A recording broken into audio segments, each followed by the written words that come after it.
Drive continued. A few days later, while Bobby was at school, I called Mr. Bobby and asked if I could speak with him. I was afraid, but moved through it.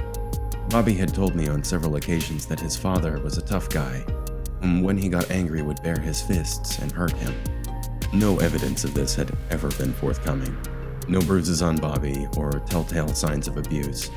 I had, after all, seen him shirtless while swimming and inspected him quite thoroughly with the eyes of a young gay boy. Sitting in the home without Bobby was quite strange.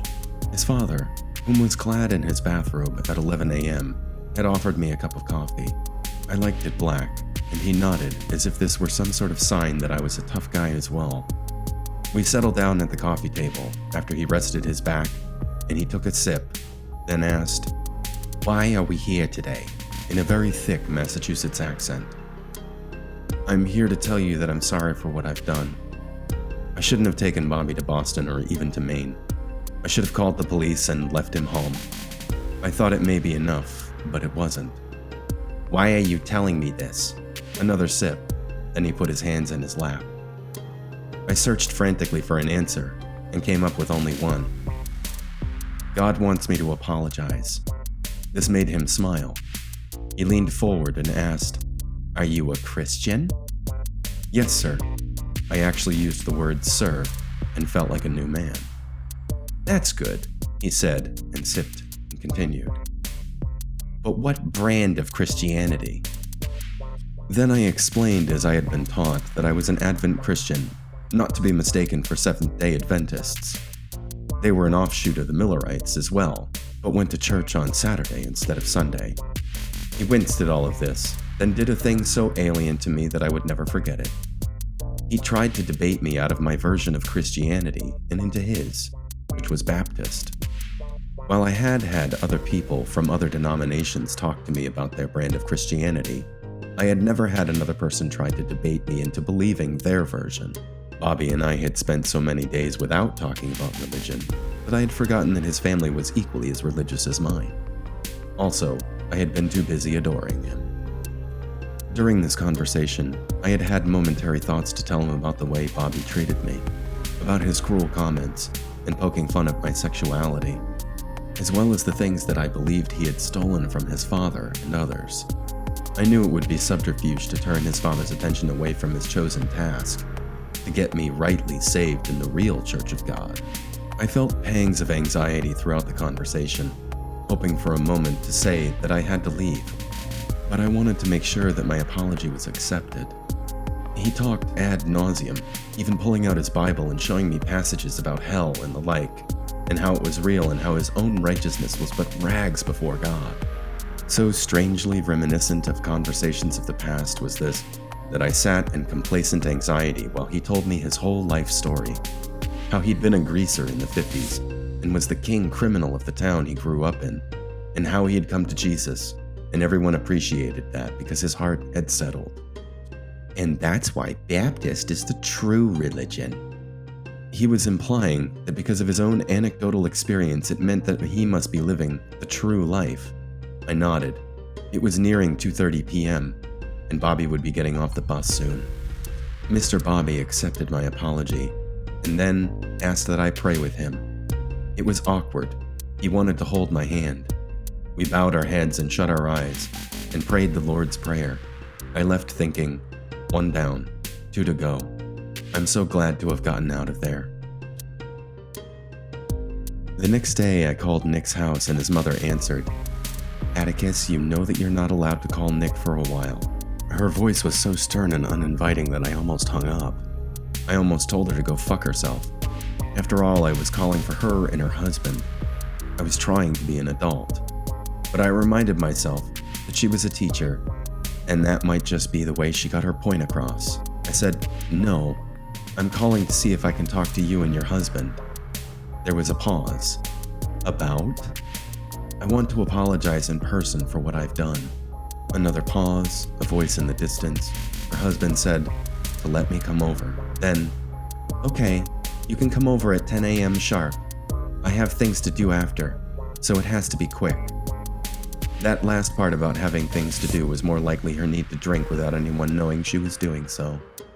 though that may be my present adult mind searching back through the cacophony of events in order to find a reason for her strange behavior. The difference between Bobby and Nick's homes always startled me. Bobby's parents owned a raised ranch like the kind I grew up in, and still presently lived in. It seemed lived in and loved, with photos of the family all over the walls, with the feeling of a homeness that was accompanied by the smell of cooking and laundry. Whereas Nick's home was opulent and untouched like a museum, where alarms would go off if you stepped in the wrong place. All right angles and nothing askew. You didn't even want to sit on the couches. I was always surprised that they weren't covered in plastic to keep our dirty teenage asses from soiling them. The lawn was impeccably groomed, in that way that begged for a passerby to be jealous. However, don't judge what goes on in here. Everything's perfect. Plus, you don't have the right, because we have money, and you don't. I had forgotten what Nick's father did for a living, but he was home when I rang and answered the door. He smiled and asked me in.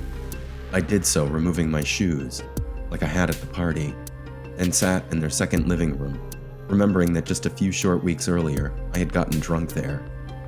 Their second living room was at least 200 feet square, with couches lining the walls, and in one corner sat his father in a Barcalounger, with a glass filled with beer in his hand.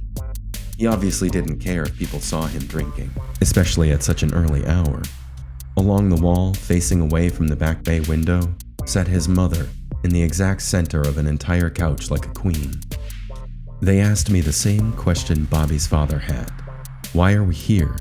Only I had a strange sense that they didn't actually care what I had to say. Not wanting to mince words, I delved right into my planned speech. I'm sorry for what I've done. I regret it. God wants me to do this, and I want you to forgive me. Yada yada. The only anxiety during my time there was not that they would not accept my apology, but that my life might end up being like theirs, or worse, that I might desire it.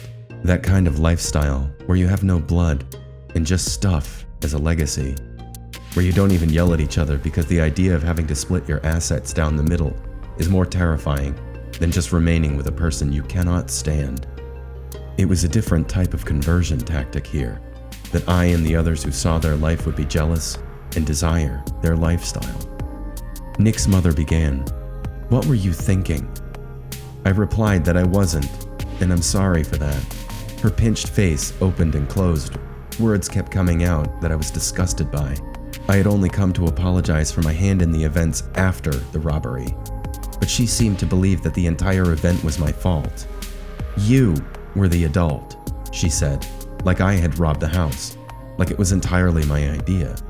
Suddenly I remembered that they hadn't even offered me a drink, which had been customary during my former visits to their house. As a friend of Nick, I was a welcome guest. I wondered, are they saying that I am unwelcome? I am not Nick's friend, or both. I didn't want to think about it. His father, with his slurred speech, said, "Go into a major city? That was dumb. What if you guys got attacked? You know, I saw my best friend die in front of me. He was stabbed in an alleyway. That could have happened to you." He pointed at me with a big naughty finger. Though I didn't feel very threatened by him. He was right, even if he was tipsy at 10 a.m. I nodded, then apologized again. His mother softened ever so slightly at the sight of my acceptance, then went back to her normal pinched self. She spoke. "What you have said here, her husband finished her sentence. "It shows us maturity." He nodded at me in that way one adult does to another when they don't really know each other, and said, "We accept your apology, but you still can't see Nick for a while." Then he added, "Don't think that you're the only one either. Bobby can't see him either." Even though it did make me feel better that I wasn't the only one being chastised for this, I noticed when Nick's father said Bobby, Nick's mother's eye twitched. She said, "Every time we allow him to go gallivanting off with his friends and give him an inch of freedom, he gets himself in trouble.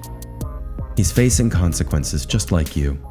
She nodded, as if I should agree as well, which I did, even though she still seemed to place more blame on me. "He makes us look like fools to our friends," she added. "Yeah," his father chimed in. Do you know I haven't been able to go to my rod and gun club for a year now because I'm so embarrassed that our daughter got pregnant at 16?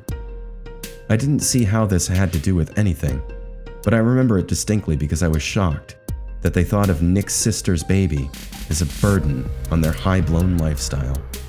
They laugh at me down there. He finished his beer and then set his glass down. I was more disgusted than ever. I had given my apology, and I needed this to be over. I made an excuse and they shrugged and walked me out.